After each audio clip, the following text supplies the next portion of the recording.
الحمد للہ وکفا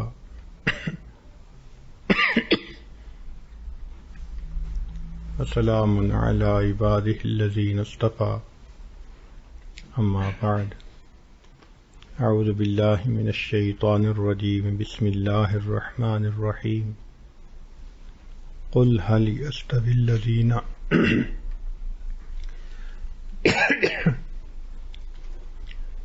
قل هل يستوي الذين يعلمون والذين لا يعلمون انما يتذكر اولو الالباب سبحان ربك رب العزة عما يصفون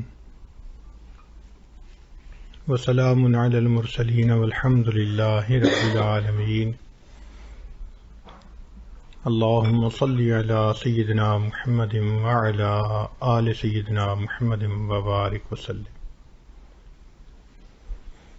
میرے محبوب صلی اللہ علیہ وسلم آپ فرما دیجئے کیا علم والا اور بے علم برابر ہو سکتے ہیں؟ انما یتذکر اولو الالباب، اس بات کی پرکھ وہی رکھتا ہے جو عقل مند ہے، اس کو انڈرسٹینڈ وہی کر سکتا ہے جس کو اللہ نے عقل کے نور سے نوازا ہے۔ جو بے عقل ہو اس سے گفتگو ہی نہیں ہماری۔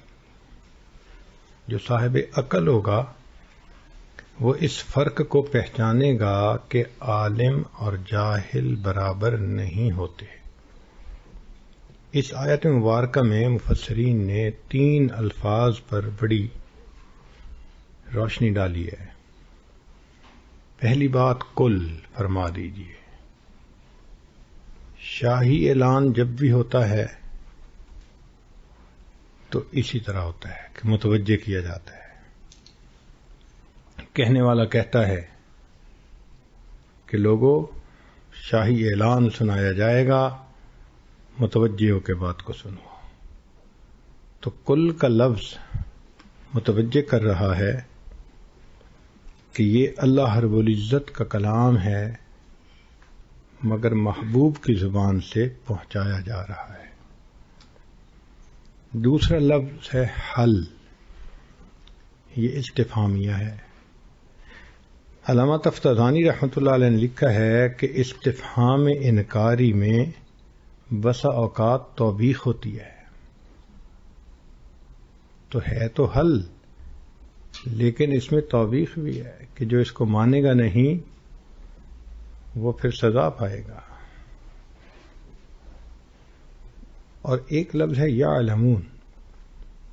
یعلمون میں یہاں مفعول ذکر نہیں کیا کہ علم والے ہیں تو کس علم والے ہیں۔ اس کی وجہ یہ تھی کہ علم کا لفظ لگتا ہی دین کے علم کے لیے ہے۔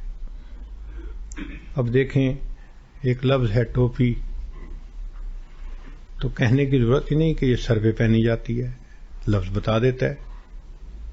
جوتی بتانے کی کوئی ضرورت نہیں، ہر بندہ جانتا ہے کہ پاؤں میں پہنی جاتی ہے۔ تو جس طرح ٹوپی اور جوتی کا لفظ بتاتا ہے کہ استعمال کیا ہے، اسی طرح علم کا لفظ بتاتا ہے کہ مقصود اس سے کون سا علم ہے۔ جو رہ گیا دنیا کا علم تو اللہ تعالیٰ ان کو دنیا کے علم کے باوجود فرماتے ہیں کہ لا یعلمون یعلمون ظاہرا من الحیات الدنیا وہم عن الآخرۃ ہم غافلون۔ تو علم کے باوجود انہیں اللہ نے بے علم کہا۔ یہ تو مادے کا علم جانتے ہیں، یہ تو دنیا کے ظاہر کا علم جانتے ہیں، ان کو علم کا کیا پتہ علم کیا ہوتا ہے۔ تو یہاں جو علم مراد ہے وہ علم بکتاب اللہ، اللہ کی کتاب کا علم۔ اس لیے نبی اسلام نے فرمایا خیرکم من تعلم القرآن وعلمہ، تم میں سے بہتر ہے جو قرآن سیکھے اور سکھائے، پڑھے اور پڑھائے۔ اب اس میں پڑھنے کو مقدم کیا، تعلم کو مقدم کیا۔ کیوں؟ اس لیے کہ انسان فطرت کی ترتیب یہی ہے، پہلے سیکھتا ہے بعد میں سکھانے کے قابل ہوتا ہے، پہلے خود پڑھتا ہے بعد میں استاد بنتا ہے۔ تو ترتیب بھی یہی ہے۔ اور دوسرا یہ کہ خیرکم فرمایا تو خیریت میں متعلم معلم سے بڑھا ہوا ہوتا ہے. کیوں کہ معلم کو تنخواہ بھی ملے گی، استاد کا رتبہ بھی ملے گا، عزت بھی ملے گی، مگر متعلم کو تو کچھ نہیں مل رہا ہوتا، اس کا مجاہدہ زیادہ ہوتا ہے. اس لیے خیریت میں اس کو مقدم فرمایا. اور ویسے بھی عموماً استاد اپنی جگہ پر ہوتا ہے، یہ شاگرد ہی ہوتا ہے جو سفر کی مشقتیں اٹھا کے استاد کے پاس پہنچتا ہے. تو استاد کے لیے عموماً دیس ہوتا ہے، شاگرد کے لیے پردیس ہوتا ہے. اس لیے اللہ تعالی نے یہاں متعلم کو پہلے ذکر فرمایا. پھر فرمایا قل رب زدنی علما، اے اللہ میرے علم میں اضافہ فرما دیجئے. اس سے معلوم ہوتا ہے کہ طالب علم کو اپنے علم پر زندگی میں کبھی بھی قناعت نہیں کرنی چاہیے. جتنا بھی علم حاصل ہو، زیادہ علم ابھی بھی موجود، تو جتنا مرضی علم مل جائے انسان قناعت نہ کرے. اس دریا کا دوسرا کنارہ نہیں ہے، پہلا کنارہ تو تھا کہ چلے یہاں سے، لیکن اس کا دوسرا کنارہ کہاں ہے وہ نہیں ہے. لہذا پوری زندگی انسان کو طالب علم بن کر ہی گزارنی چاہیے، اور وہ ذہن میں یہ رکھے کہ جتنا بھی میں نے علم حاصل کیا مجھ سے زیادہ بھی علم والے. اللہ تعالیٰ فرماتے ہیں فوق کل ذی علم علیم، ہر علم کے اوپر ایک علیم ہوتا ہے. تو یہ پوری زندگی کا سفر ہے، اس میں انسان کو ہمت لگانی چاہیے. چنانچہ حدیث پاک سے بھی ثبوت ملتا ہے، فرمایا من ہمان لا یشبعان، کہ دو بھوکے ایسے ہیں، حریص ایسے ہیں، ان کے دل نہیں بھرتے. ایک دنیا کا حریص کہ اس کا پیٹ نہیں بھرتا، ایک علم کا حریص کہ اس کا دل نہیں بھرتا. لیکن مقصود اگر محمود ہے تو حرص بھی محمود ہوگا، اور مقصود اگر مذموم ہے تو حرص بھی مذموم. لہذا دنیا کی حرص مذموم ہے، اور علم کی یہ حرص یہ محمود کہلائے گی، اچھی کہلائے گی. اللہ کو وہ بندہ اچھا لگے گا جو علم حاصل کرنے کے لیے پوری زندگی اپنے آپ کو طالب علم سمجھے گا. اب ایک ہوتا ہے انسان کے علم کی وسعت، اور ایک ہوتا ہے انسان کے علم کی گہرائی. یہ دو الگ الگ چیزیں ہیں. اس کو یوں سمجھیں، ایک تو ہوتی ہے سمندر کی وسعت، کہ سمندر کتنا وسیع ہے. تو آپ دیکھیں گے کہ ایک طرف دنیا کے ایک کونے پہ اور دوسری طرف دنیا کے دوسرے کونے پہ وسعت اتنی ہے. تو اس وسعت سے پھر تبحر کا نام بحر سے نکلا، تبحر علمی. تو ایک ہوتا ہے تبحر علمی، یہ انسان کو کثرت مطالعہ سے حاصل ہو جاتی ہے. جو بک ورم ہوگا، کتاب کا کیڑا ہوگا، ہر وقت کتاب پر جھکا ہوا ہوگا، اور جس کا اوڑھنا بچھونا کتابیں ہوں گی، اس کو یہ وسعت مل جائے گی. کسی ٹاپک پہ بات کر لیں وہ جانتا ہوگا، کسی عنوان پہ بات کر لیں وہ جانتے ہوں گے. آپ جس چیز کے بارے میں پوچھیں گے وہ آپ کو بتائیں گے. ان کی معلومات اتنی وسیع ہوتی ہیں. اس کو کہتے ہیں وسعت علمی، تبحر علمی.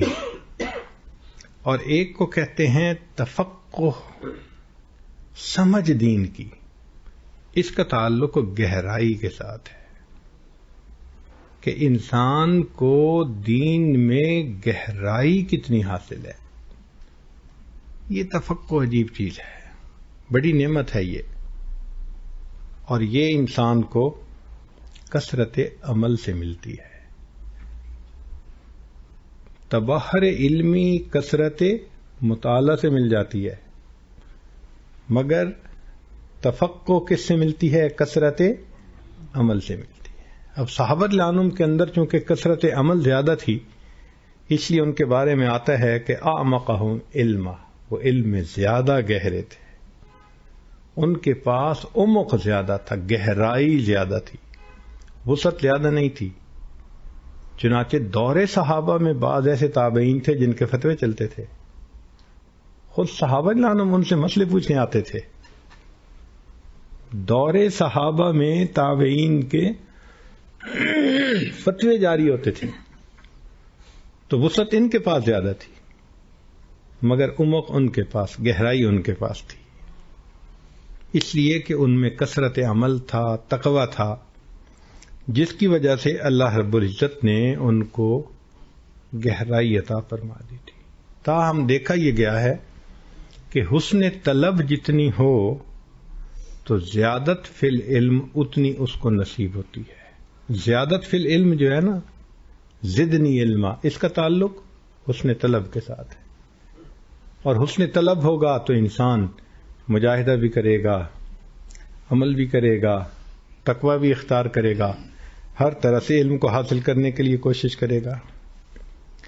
پیاس اگر لگی ہوئی ہو تو پانی کا ڈھونڈنا تو مشکل کام نہیں ہوتا، پیاسا بندہ پانی کے پیچھے لگتا ہے، ڈھونڈ کے رہتا ہے۔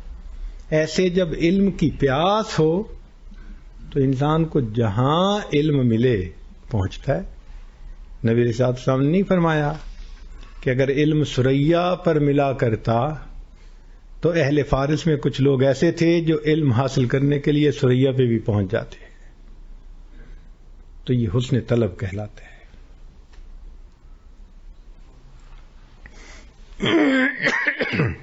امام ابو یوسف رحمۃ اللہ علیہ فرماتے ہیں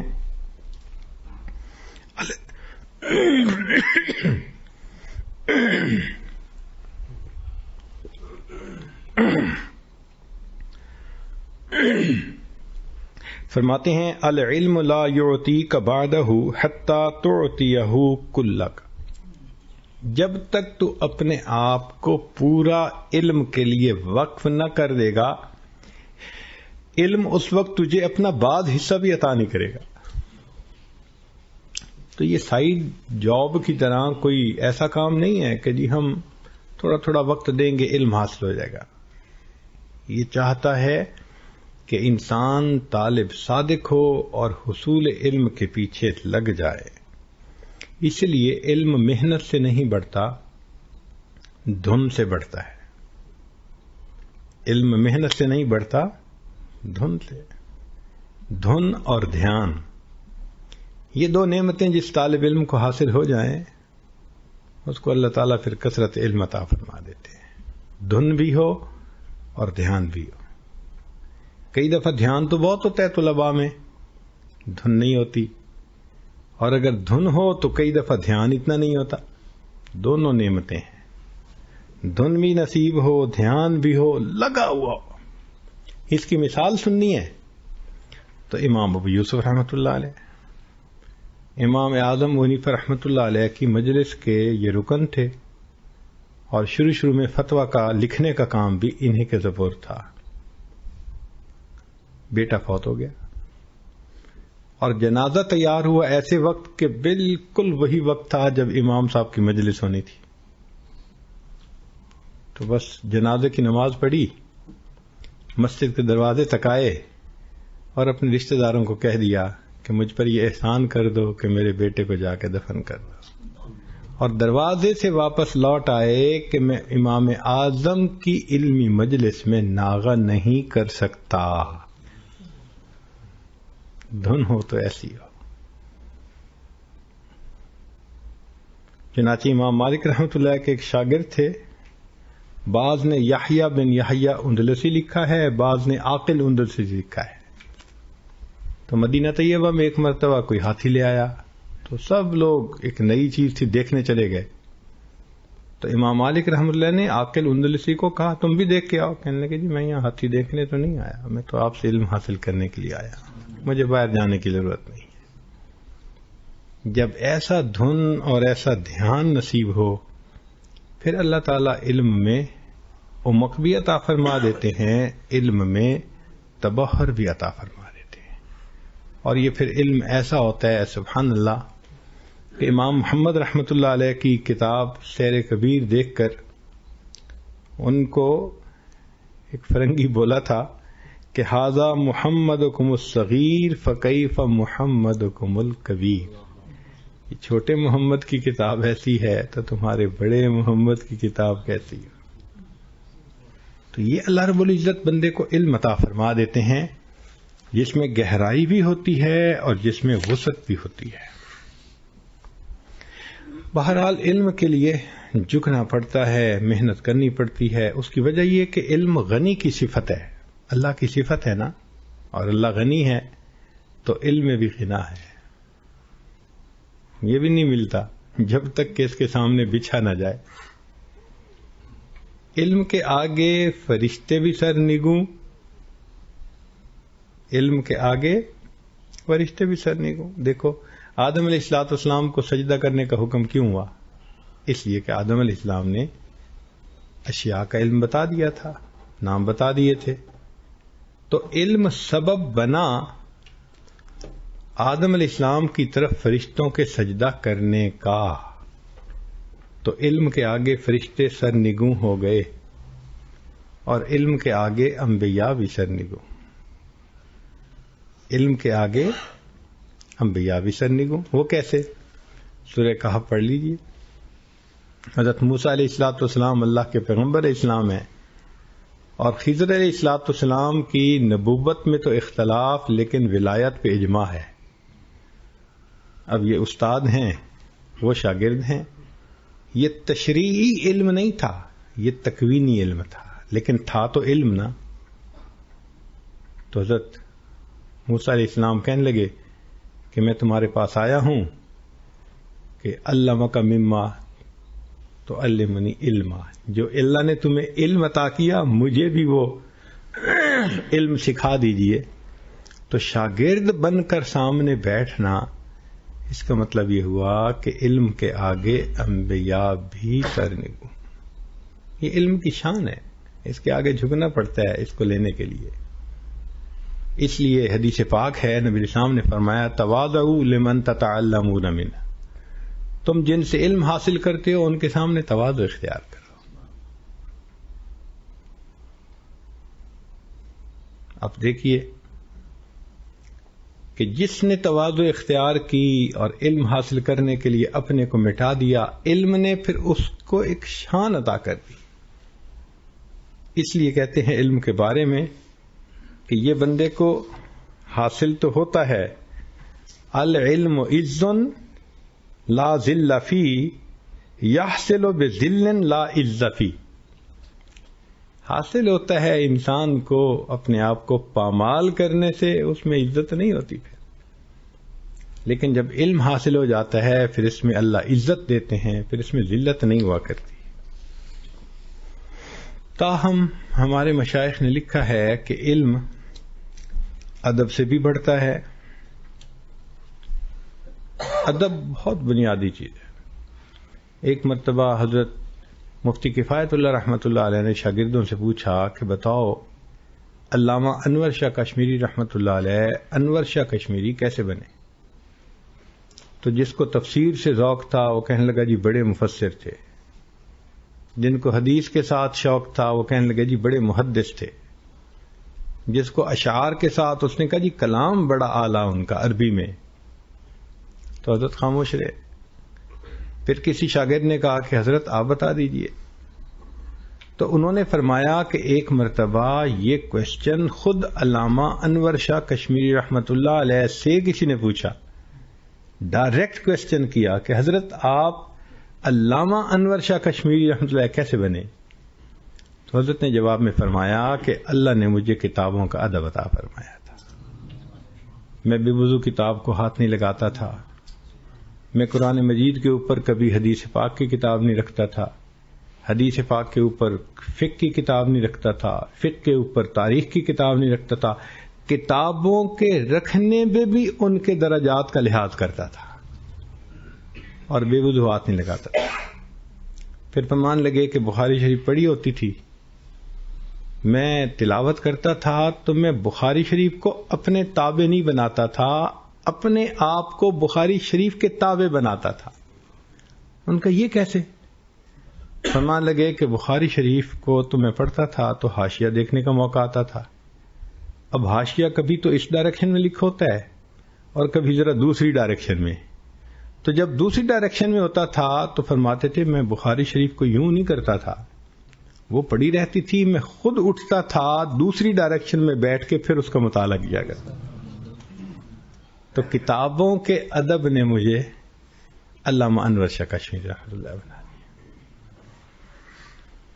ہمارے علاقے میں ایک بزرگ گزرے ہیں، حضرت مولانا غلام رسول پونٹوی رحمۃ اللہ علیہ۔ ایک گاؤں تھا پونٹا، ملتان سے آگے، مین سڑک سے تقریباً 30 کلومیٹر اندر تھا، پیدل چل کے جانا پڑتا۔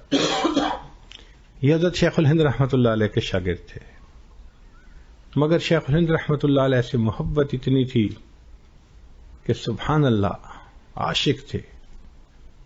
رات کا جب وقت ہو جاتا اور طلباء سو جاتے تو یہ حضرت کے کمرے سے لے کے دارالحدیث تک جو آنے کا راستہ تھا اس میں جھاڑو دیا کرتے تھے کہ میرے شیخ نے یہاں سے چل کے آنا ہے، میں اس راستے کو صاف کروں۔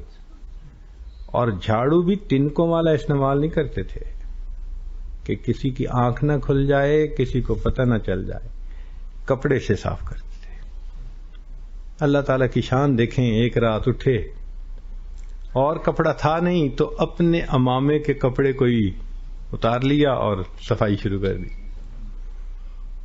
عین اس موقع پہ حضرت شیخ الہند رحمۃ اللہ علیہ نے کھڑکی میں سے جھانکا، نظر پڑ گئی، بلایا نور محمد کیا کر رہے ہو؟ بتانا پڑا کہ حضرت میں صاف کر رہا ہوں۔ فرمائی یہ صفائی والا کپڑا تو نہیں ہے؟ حضرت میں اپنے امامے سے صاف کر رہا ہوں، آپ نے آنا ہے یہاں۔ شیخ کا دل خوش ہوا اور انہوں نے دعا دی۔ ایک ہوتا ہے دعائیں کروانا اور ایک ہوتا ہے دعائیں لینا۔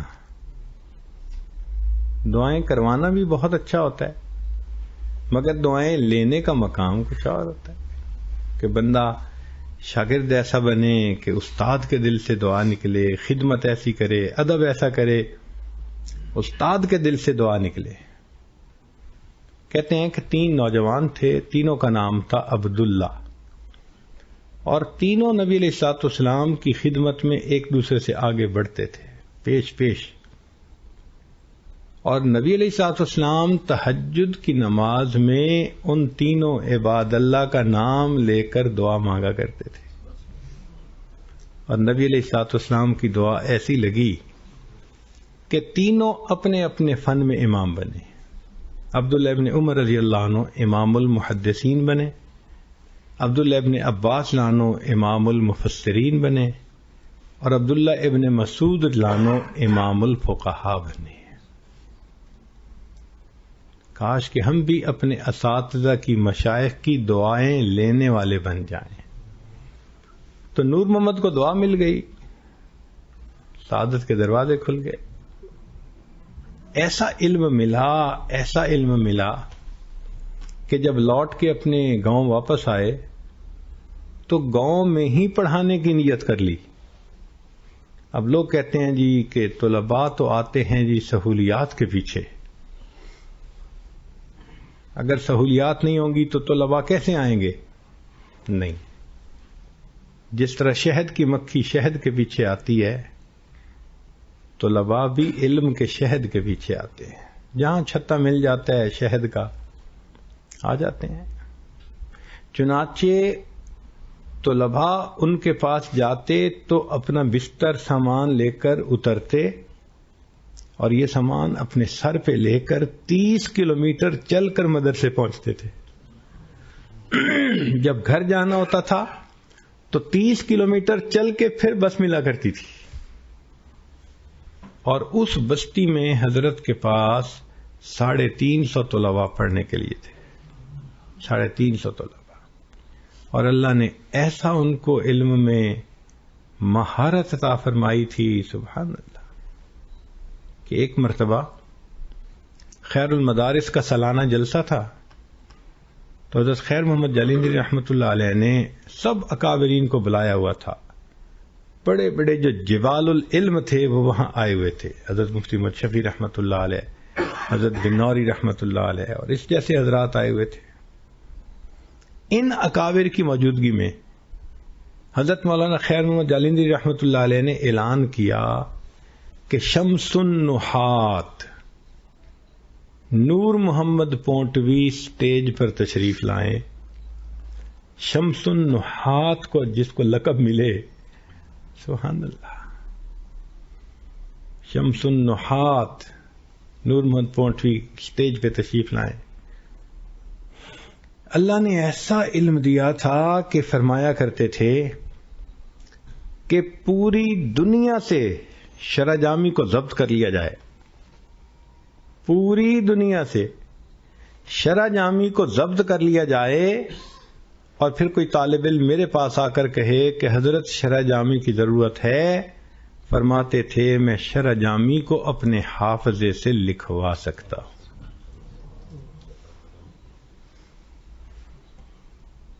ادب، استاد کی دعا، پھر دیکھو اللہ نے کیا علم عطا فرمایا. آنکھوں میں بس گئی ہیں قیامت کی شوخیاں، 2-4 دن رہے تھے کسی کی نگاہ میں.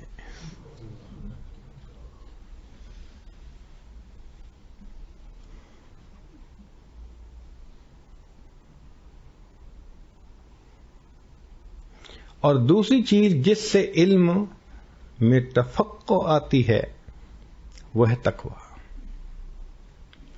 تقوی سے انسان کو علم میں گہرائی نصیب ہوتی ہے.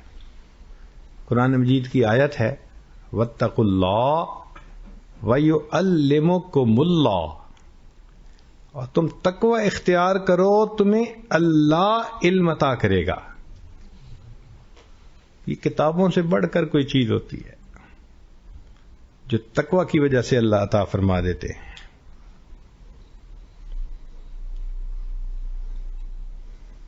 چنانچہ قاری طیب رحمۃ اللہ علیہ فرماتے ہیں کہ حضرت نانوتوی رحمۃ اللہ علیہ کے خادم تھے حاجی امیر شاہ خان، حاجی امیر شاہ. تو فرماتے تھے کہ ان سے مسئلہ پوچھنے کے لیے بڑے بڑے علماء آیا کرتے تھے. کہتے ہیں کہ حضرت کشمیری رحمۃ اللہ علیہ اعتقادیات کے بارے میں جب کسی مسئلے پہ غور کر کر کے تھک جاتے تھے تو حضرت کشمیری رحمۃ اللہ علیہ اس خادم کے پاس آتے تھے اور تھوڑی دیر بیٹھ کے ویسے ہی باتیں کرتے تھے، اور باتوں باتوں میں ان کی زبان سے اللہ کوئی ایسا لفظ نکلوا دیتے تھے، علامہ کشمیری ہم سے فرماتے تھے کہ میرا مسئلہ حل ہو جایا کرتا تھا. یہ ان کے تقوی کی وجہ سے تھا. حضرت نانوتوی رحمۃ اللہ علیہ فرماتے ہیں کہ لوگ تو حاجی صاحب کے تقوی اور عبادت کی وجہ سے ان سے بیعت ہوئے.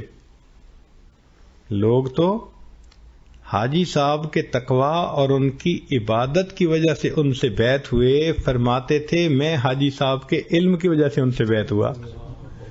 تو کہا کہ وہ تو ایسے عذاب تھے کہ عالم نہیں تھے جیسے ہونا چاہیے، آپ ہیں جیسے. تو فرمانے لگے کہ نہیں، حضرت حاجی صاحب مقصود پہلے بتا دیتے تھے اور پھر اس کے لیے ہم دلائل ڈھونڈا کرتے تھے.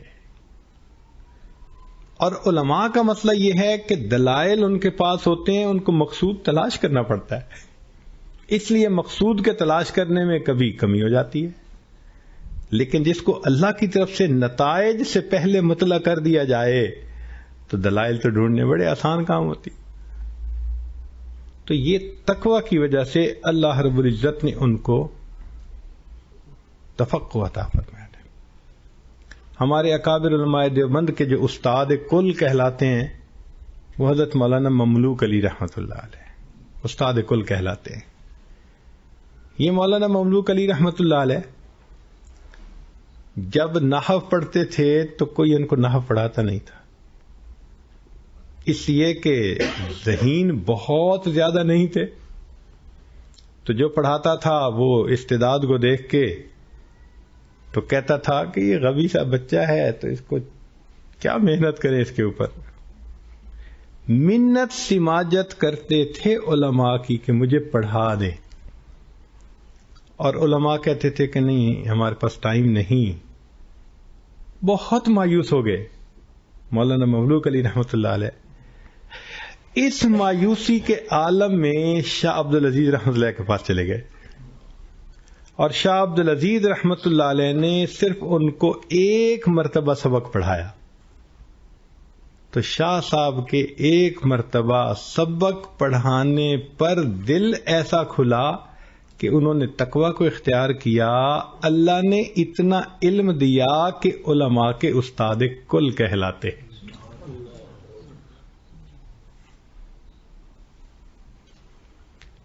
تو اس لیے تقوی کو اختیار کیے بغیر انسان کو زیادت علم نصیب نہیں ہوتی.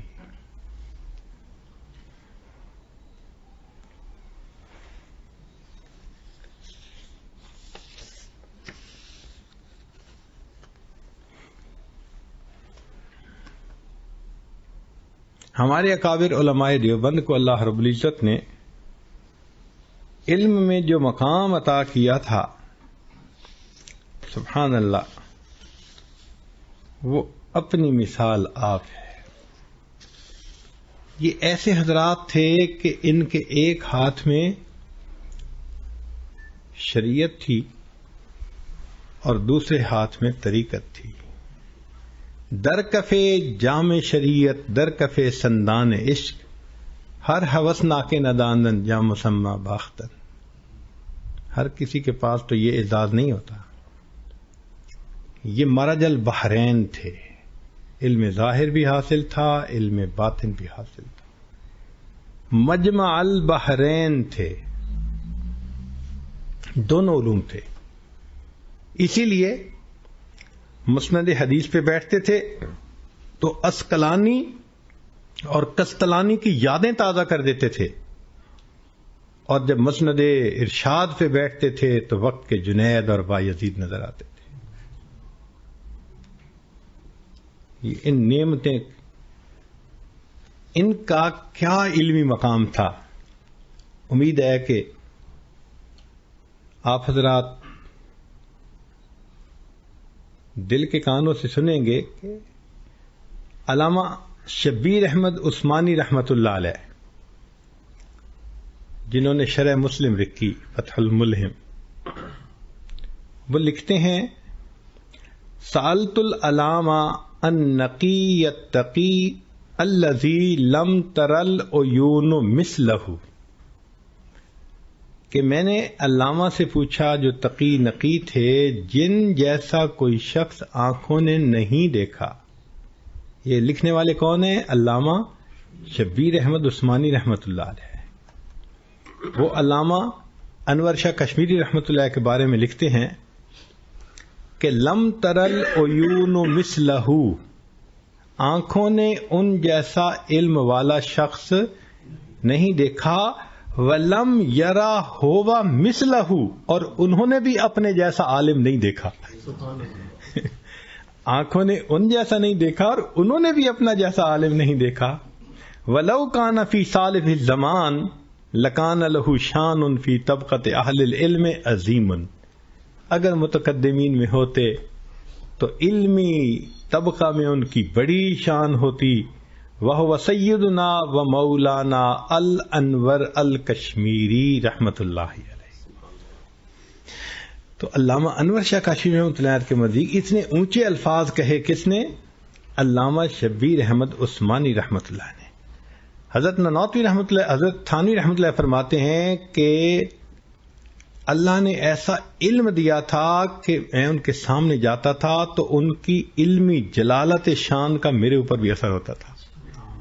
فرماتے ہیں ورنہ میں متاثر نہیں ہوتا تھا اتنا جلدی، لیکن جب علامہ انور شاہ کشمیری رحمۃ اللہ کے پاس بیٹھتا تھا تو جیسے شیر کے پاس بیٹھو تو دل پہ ایک روب ہوتا ہے.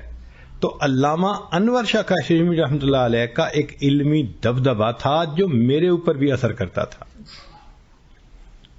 تو علامہ انور شاہ کاشمیری رحمۃ اللہ علیہ کا کیا مرتبہ ہوگا علمی اعتبار سے؟ اب ذرا سنیے کہ علامہ انور شاہ کشمیری رحمۃ اللہ علیہ حضرت گنگوہی رحمۃ اللہ علیہ کے بارے میں کیا فرماتے ہیں. فرماتے ہیں ابن نجیم المصری صاحب البحر الرائق، جو فتاوی پڑھتے ہیں وہ واقف ہیں اس نام سے، اللہ نے ان کو بہت فقاہت دی تھی. تو ان کے بارے میں فرماتے ہیں کہ ابن نجیم مصری افقہ عندی من الشامی، وہ میرے نزدیک علامہ شامی رحمۃ اللہ علیہ سے زیادہ افقہ تھے، زیادہ تفقہ والے تھے. لأن امارات الفقہ تلوح منہ، اس لیے کہ علم کے نور چمکتا ہے ان کی باتوں سے، ابن نجیم مصری کی باتوں سے. وَكَذَلِكَ، اور اسی طرح شاہ عبد العزیز المحدث الدہلوی، وَكَذَلِكَ شیخ مشائخنا رشید احمد کنکوہی افقہ عندی من الشامی. علامہ انور شاہ کشمیری رحمۃ اللہ فرماتے ہیں کہ میرے نزدیک مولانا رشید احمد گنگوہی رحمۃ اللہ علیہ علامہ شامی سے زیادہ فقہ کا علم رکھتے تھے، فقیہ نفس تھے. اللہ اکبر کبیرہ، کیا شان ہوگی علامہ حضرت مولانا رشید احمد گنگوہی رحمۃ اللہ علیہ کی. چنانچہ ان کے بارے میں شیخ فرماتے ہیں، ان کے حضرت شاہ جی امداد اللہ محمد مکی رحمۃ اللہ نے ضیاء القلوب میں لکھا ہے کہ جو لوگ مجھ سے تعلق رکھتے ہیں وہ مولوی قاسم اور مولوی رشید احمد کو میری جگہ بلکہ مجھ سے اعلیٰ سمجھیں اور ان کے وجود کو غنیمت سمجھیں. اب ایسے لوگ پیدا نہیں ہوتے. شیخ اپنے مرید کے بارے میں یہ لفظ فرماتے ہیں کہ ان کے وجود کو غنیمت سمجھیں، اب ایسے لوگ پیدا نہیں ہوتے. تو حاجی صاحب نے فرمایا کہ جس طرح شمس تبریز کی زبان مولانا روم بنے، ایسے ہی مولوی قاسم میری زبان ہے. جو معارف میرے قلب پر وارد ہوتے ہیں اللہ تعالیٰ ان کو مولوی قاسم کی زبان و قلم سے ادا کروا دیتے ہیں. حضرت مولانا قاسم نانوتوی رحمۃ اللہ علیہ کا کیا علم تھا، سبحان اللہ. چنانچہ آپ مباحثہ شاہ جہان پور میں تشریف لے گئے، مشہور واقعہ ہے، سبحان اللہ.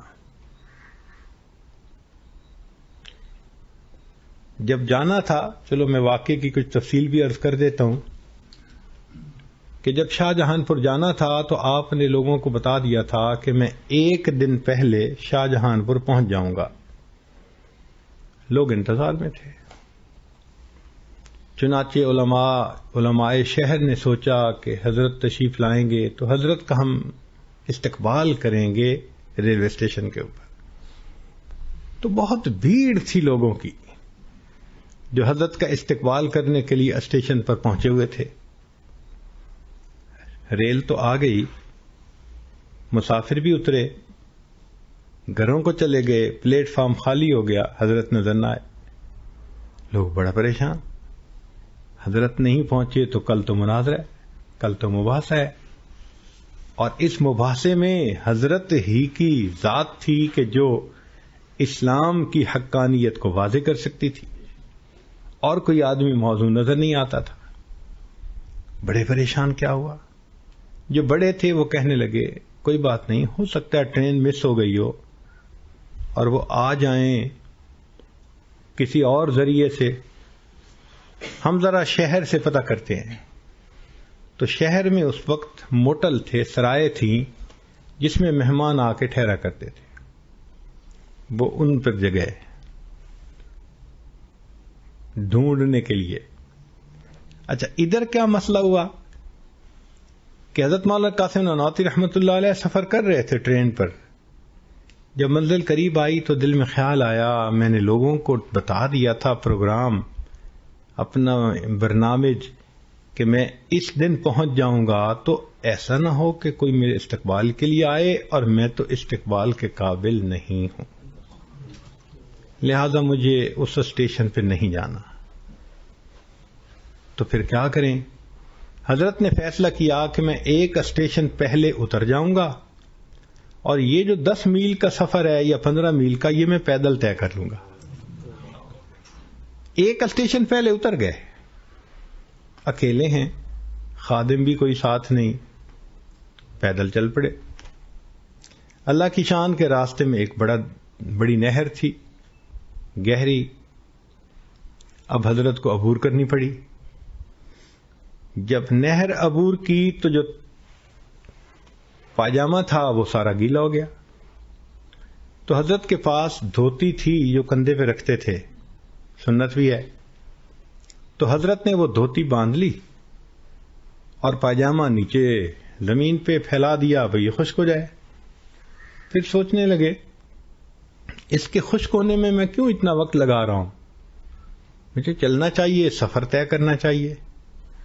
چنانچہ ایک لاٹھی تھی، حضرت نے وہ لاٹھی اپنے کندھے پہ یوں رکھ لی ایسے، اور پیچھے اپنا پاجامہ لٹکا لیا،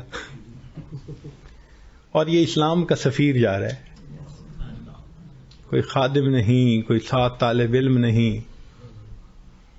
ایسا بے نفسی کا حال یہ تھا کہ کندھے پہ وہ اپنی لاٹھی رکھ لی، لاٹھی کے کونے پہ پاجامہ لٹکا دیا اور جا رہے ہیں، پاجامہ بھی خشک ہو رہا ہے، سفر بھی طے ہو رہا ہے۔ خیر شہر کے قریب پہنچ کے پاجامہ پہن لیا، اور شہر میں ایک کرائے کی جگہ تھی سرائے میں، وہاں گئے اور لے کر کمرے میں بیٹھ کہ کل اپنے وقت پہ میں چلا جاؤں گا جہاں مباحثہ ہونا ہے۔ ادھر استقبال کرنے والے لوگ جب شہر میں پتہ کرنے گئے تو جس پتہ کریں کہ بھئی قاسم نانوتوی، وہ کہیں جی کوئی نہیں ہے، کوئی نہیں ہے، کوئی نہیں ہے۔ حتیٰ کہ جو بڑے تھے ان کو رپورٹ مل گئی جی کہ مولانا قاسم نانوتوی کہیں نہیں ہے۔ انہوں نے کہا کہ یار میں خود ذرا پتہ کرتا ہوں۔ وہ خود پتہ کرنے گئے تو ایک جگہ انہوں نے کہا بھئی مجھے ناموں کی فہرست خود دکھا دو۔ تو جب نام دیکھے تو ایک نام لکھا ہوا تھا خورشید حسن، اور یہ حضرت کا تاریخی نام تھا۔ تو حضرت نے معروف نام بھی وہاں نہیں لکھوایا، خورشید حسن کا نام لکھوا دیا کہ کسی کو پہچاننے میں بھی کوئی آسانی نہ رہے اور کم۔ تو انہوں نے پوچھا بھئی یہ مولانا ہیں ایسے ایسے؟ کہاں بالکل، کیونکہ حضرت نانوتوی رحمت اللہ علیہ وہ بہت دبلے پتلے تھے، بہت۔ اللہ رب العزت نے انہیں بسطتاً فی العلم تو بنایا تھا، لیکن بسطتاً فی الجسم نہیں بنایا تھا۔ آج کل تو ماشاءاللہ ہم بسطتاً فی الجسم زیادہ ہوتے ہیں، جہاں ہم جاتے ہیں دیکھنے والا دیکھ کے کہتا ہے بڑا بھاری عالم آ رہا ہے۔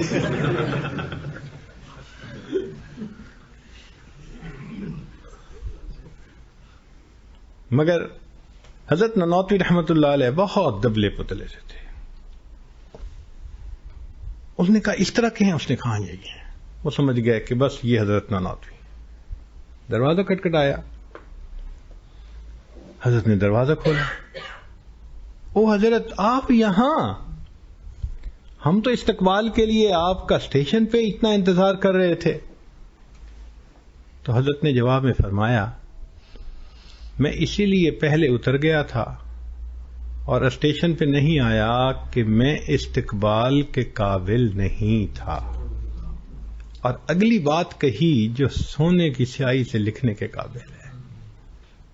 اگلی بات کہی سونے کی سیاہی سے لکھنے کے قابل ہے۔ فرمایا کہ کچھ لفظ پڑھ لیے تھے، چند لفظ پڑھ لیے تھے، دنیا پہچان گئی، ورنہ تو قاسم اپنے آپ کو ایسے مٹاتا کسی کو پتہ ہی نہ چلتا۔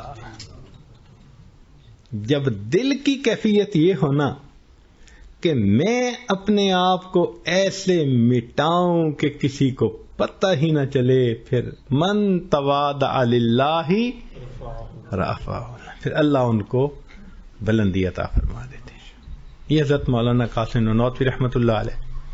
اللہ تعالیٰ کی شان دیکھیں، مباحثہ شاہ جہان پور میں اللہ نے ان کو فتح عطا فرمائی۔ اور ان نے سب مذاہب کا بطلان ثابت کر دیا، اسلام کی حقانیت ثابت کر دی، سب لاجواب ہو گئے۔ اب اگلی بات سنیے ذرا، کہ جب حضرت گنگوئی رحمت اللہ علیہ کو کامیابی کا علم ہوا، جب حضرت گنگوئی رحمت اللہ علیہ کو کامیابی کا علم ہوا تو آنکھوں میں آنسو آ گئے۔ حضرت گنگوئی کے علمی مقام کو آپ سمجھے نا، کہ علامہ انور شاہ کاشمی رحمۃ اللہ فرماتے ہیں کہ وہ شامی سے زیادہ بڑے فقیہ تھے۔ جب انہوں نے مباحثہ شاہ جہان پور میں ان کی کامیابی کی خبر سنی تو آنکھوں میں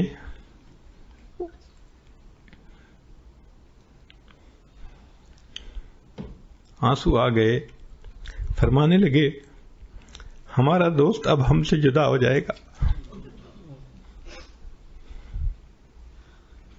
فرمانے لگے ہمارا دوست اب ہم سے جدا ہو جائے گا۔ انہیں جس کام کے لیے اللہ نے پیدا کیا انہوں نے وہ کام کر کے دکھا دیا۔ اور حجت اللہ فی الارض قاسم نانوتوی رحمت اللہ علیہ اسی سال میں ان کی وفات ہو گئی۔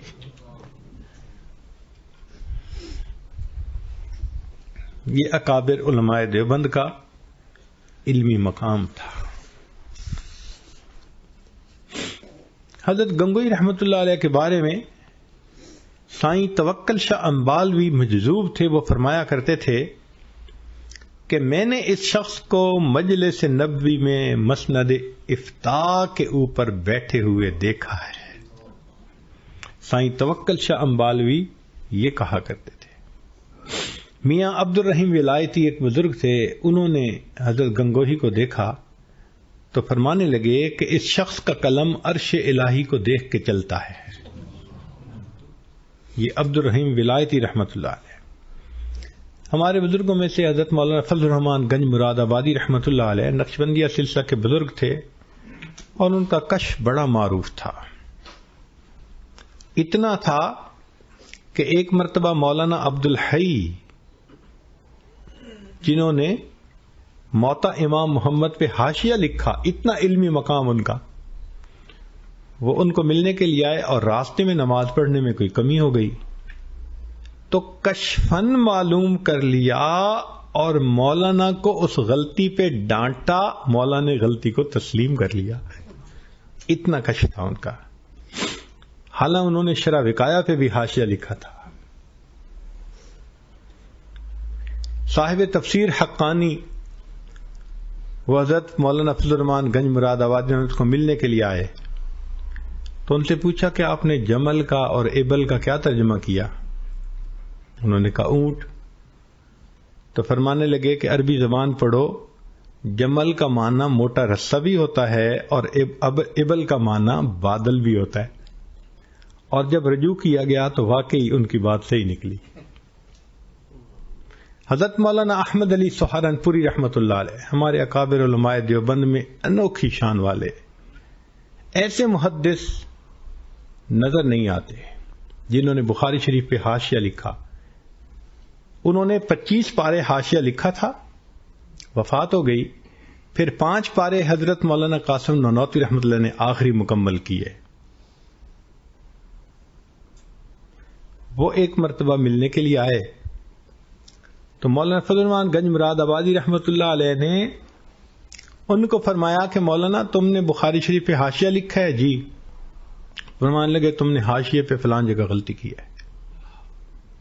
اور جب انہوں نے حاشیے کی اس جگہ کو دیکھا تو ان کو اپنی غلطی صاف ظاہر ہو گئی، ایسا کشف تھا۔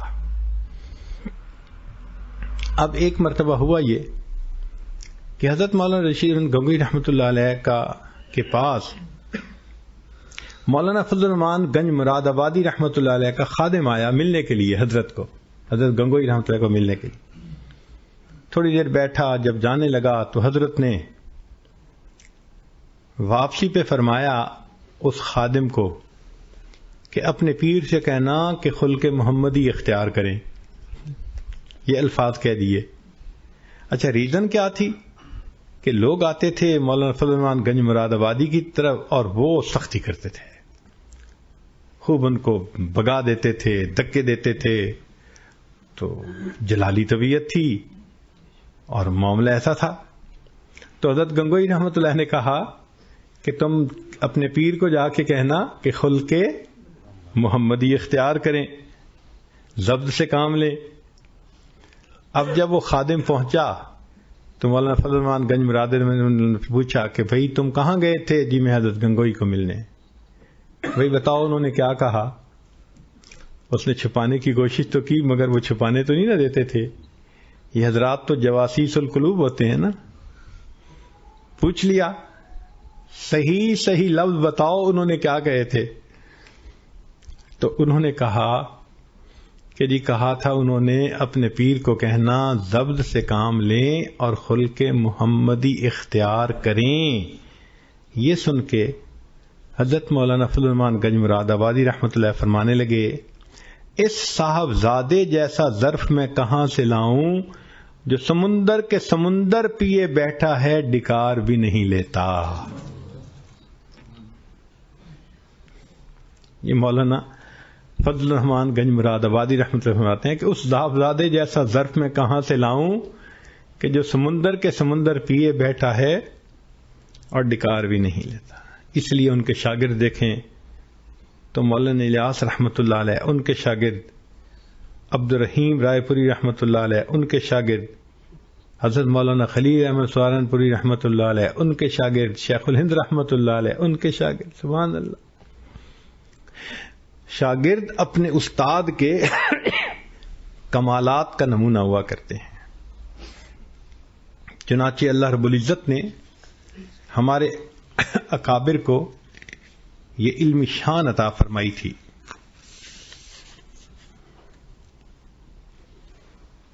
بلکہ بعض کتب میں لکھا گیا ہے کہ کس صدی کا مجدد کون تھا. تو بعض اوقات ایک شخصیت بھی مجدد رہی، بعض اوقات ایک جماعت بھی مجدد رہی. چنانچہ پہلی صدی میں تابعین میں عمر بن عبدالعزیز رحمۃ اللہ علیہ کا نام لیا گیا ہے. پھر دوسری میں امام اعظم رحمۃ اللہ علیہ اور بعض نے امام شافعی کا بھی نام لکھا ہے. اور تیسرے میں امام طحاوی رحمۃ اللہ علیہ اور امام اشعری رحمۃ اللہ علیہ، یہ علم کلام کے امام تھے، ان کا بھی نام لکھا ہے. چوتھی قاضی ابو بکر باقلانی رحمۃ اللہ علیہ، اللہ نے ان کو تفسیر کا امام بنایا تھا. پانچویں میں امام غزالی رحمۃ اللہ علیہ کا نام آتا ہے. چھٹی میں امام رازی رحمۃ اللہ علیہ، یہ فلسفہ کے ماہر تھے. ساتویں میں حافظ ابن دقیق العید، یہ رجال الحدیث کے ماہر تھے، ان کا نام آتا ہے. اور آٹھویں میں حافظ ابن حجر رحمۃ اللہ علیہ، سراج الدین بلقینی رحمۃ اللہ علیہ، زین الدین عراقی رحمۃ اللہ علیہ، یہ حدیث کے سب بزرگ تھے، ان کا نام آتا ہے. اور نویں میں علامہ سیوطی رحمۃ اللہ علیہ. اور 10ویں میں ملا علی قاری رحمۃ اللہ علیہ، انہوں نے فقہ الاکبر لکھی، مرقات، مناسک، جمع الوسائل کتابیں ہیں ان کی. 11ویں صدی میں امام ربانی حضرت مجدد الافسانی رحمۃ اللہ علیہ کا نام ہے. 12ویں صدی میں شاہ ولی اللہ محدث دہلوی رحمۃ اللہ علیہ، یہ ہندوستان کے وہ بزرگ ہیں جو جامع الاسانید کہلاتے ہیں.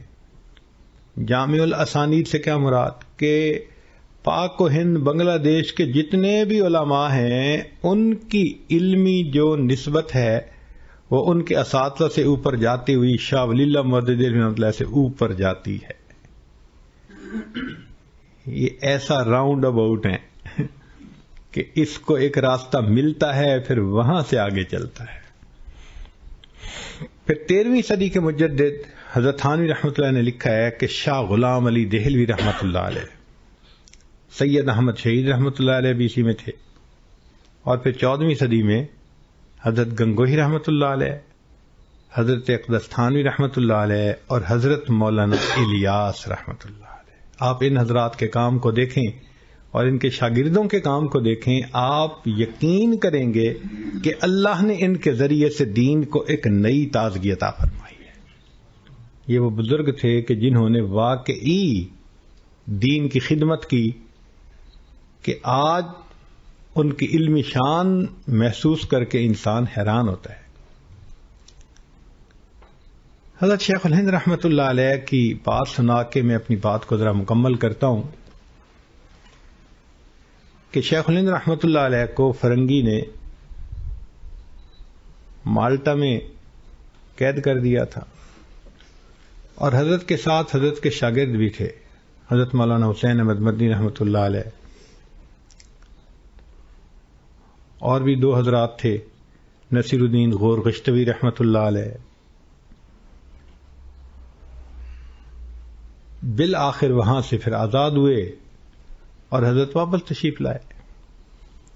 اب ہوا یہ کہ حضرت شیخ الہند رحمۃ اللہ علیہ کی جب وفات ہوئی تو حضرت مدنی رحمۃ اللہ اس وقت کلکتہ گئے ہوئے تھے، ان کو اطلاع پہنچائی گئی تو حضرت مدنی نے فرمایا کہ میں جنازے میں پہنچتا ہوں۔ اب حضرت شیخ الہند رحمۃ اللہ علیہ کو جب غسل دیا گیا تو شیخ الہند رحمۃ اللہ علیہ کی پیٹھ کے اوپر زخموں کے نشان تھے، کسی نے کبھی دیکھے ہی نہیں تھے۔ غسل دینے والے بڑے حیران، انہوں نے گھر والوں سے پوچھوایا، انہوں نے کہا جی حضرت کی عادت تھی کہ ایک بنیان تو اپنے جسم پہ رکھتے ہی تھے، عادتاً رکھتے تھے، ہمیں بھی کبھی پشت ننگی ایسے دیکھنے کا موقع نہیں ملا۔ تو جب گھر کے لوگوں کو بھی نہیں پتا تو اب عقدہ کون کھولے؟ بالآخر حضرت مدنی رحمۃ اللہ تشریف لائے تو لوگوں نے پوچھا کہ جی آپ ساتھ تھے مالٹا میں، آپ بتائیں کہ شیخ الہند رحمۃ اللہ علیہ کی پیٹھ پہ زخموں کے نشان کیسے تھے؟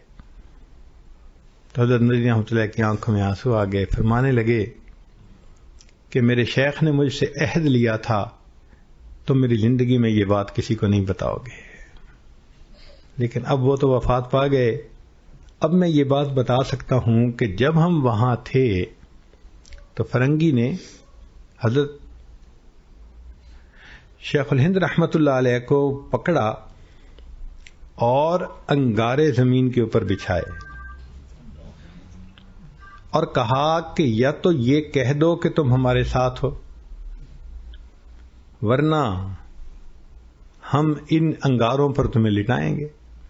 تو حضرت نے فرمایا کہ نہیں، میں یہ تو نہیں کہہ سکتا۔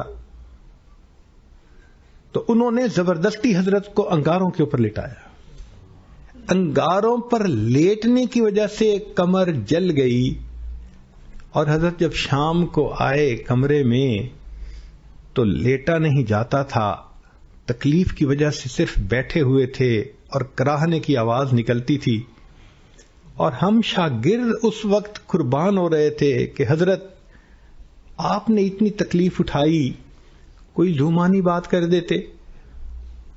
حضرت امام محمد رحمۃ اللہ نے کتاب الحیل لکھی نا، ہیلا بھی تو ہے نا شریعت میں، تو جب جان کا مسئلہ ہو تو ہیلا اختیار کر سکتے ہیں۔ تو حضرت آپ کوئی ایسا لفظ کہہ دیتے، کوئی بات کر دیتے کہ وہ مطمئن ہو جاتے اور آپ کو تکلیف نہ دیتے۔ تو جب یہ کہا تو اس وقت حضرت شیخ الہند رحمۃ اللہ علیہ نے حضرت مدنی رحمۃ اللہ کی طرف دیکھا، فرمان لگے حسین احمد تم کہتے ہو میں کوئی ایسی بات کر دیتا کہ وہ مطمئن ہو جاتے اور مجھے تکلیف میں نہ ڈالتے، تمہیں معلوم نہیں میں روحانی بیٹا ہوں امام مالک رحمۃ اللہ علیہ کا، جن کے چہرے پہ سیاہی لگا کے مدینہ میں پھرایا گیا تھا۔ میں روحانی بیٹا ہوں امام احمد بن حنبل رحمۃ اللہ علیہ کا، جن کو کوڑے لگائے گئے تھے۔ میں روحانی بیٹا ہوں امام اعظم ابو حنیفہ رحمۃ اللہ علیہ کا، میں روحانی بیٹا ہوں حضرت بلال کا، میں روحانی بیٹا ہوں حضرت خبیب کا، میں روحانی بیٹا ہوں شاہ ولی اللہ محدث دہلوی رحمۃ اللہ علیہ کا، کہ آخری عمر میں جن کے دونوں ہاتھ پونچوں سے نکال دیے گئے تھے۔ میں روحانی بیٹا ہوں ان لوگوں کا۔ حسین احمد یہ فرنگی میرے جسم سے جان تو نکال سکتا ہے، یہ میرے دل سے ایمان کو نہیں نکال سکتا۔ یہ اللہ رب العزت نے ان کو دین کے ساتھ ایک عشق عطا کر دیا تھا. پھر حضرت مدنی رحمۃ اللہ نے ایک عجیب بات فرمائی.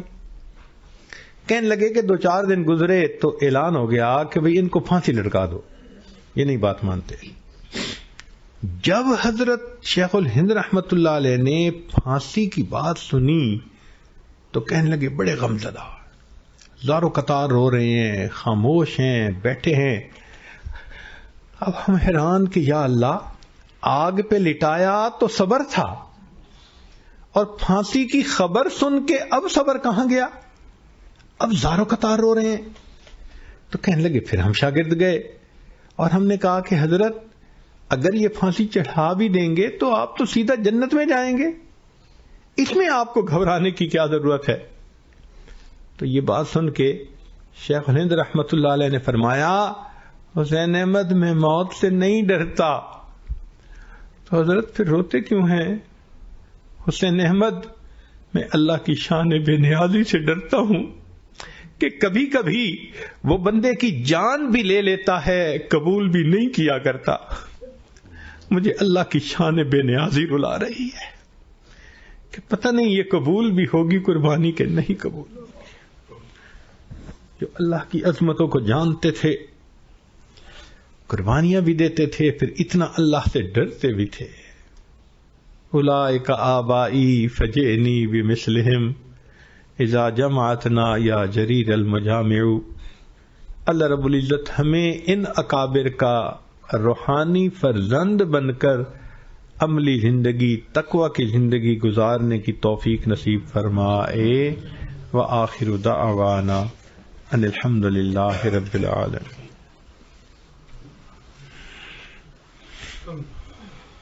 سبحان ربی الوہاب. اللہم صلی علی سیدنا محمد وعلی آل سیدنا محمد وبارک. اے کریم آقا، ہم آپ کے عاجز مسکین بندے ہیں، ہمارے گناہوں کو معاف فرما، خطاؤں سے درگزر فرما، عیبوں کی پردہ پوشی فرما. اللہ اس ادارے کو دن دگنی رات چوگنی ترقی نصیب فرما. جو کام کرنے والے حضرات ہیں اللہ ان کو اپنے مقبول بندوں میں شامل فرما. جو معاونین ہیں ان کو اللہ اپنے مقربین میں شامل فرما. جتنے علماء تشریف لائے ہیں اللہ سب کے آنے کو قبول فرما. اللہ ہم سب کو علمی نسبت پکی نصیب فرما. پوری زندگی اس پر جمے رہنے کی توفیق عطا فرما، اور قیامت کے دن اس علم کی نسبت سے اللہ اپنے حبیب صلی اللہ علیہ وسلم کے قدموں میں جگہ نصیب فرما. ان کے ہاتھوں حوض کوثر کا جام عطا فرما. قیامت کے دن ان کی شفاعت نصیب فرما.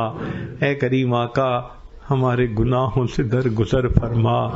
اللہ ہماری ان دعاؤں کو اپنی رحمت سے قبول فرما. جو مانگا عطا فرما، جو مانگنا چاہیے تھا نہیں مانگ سکے اللہ ہمیں وہ بھی عطا فرما.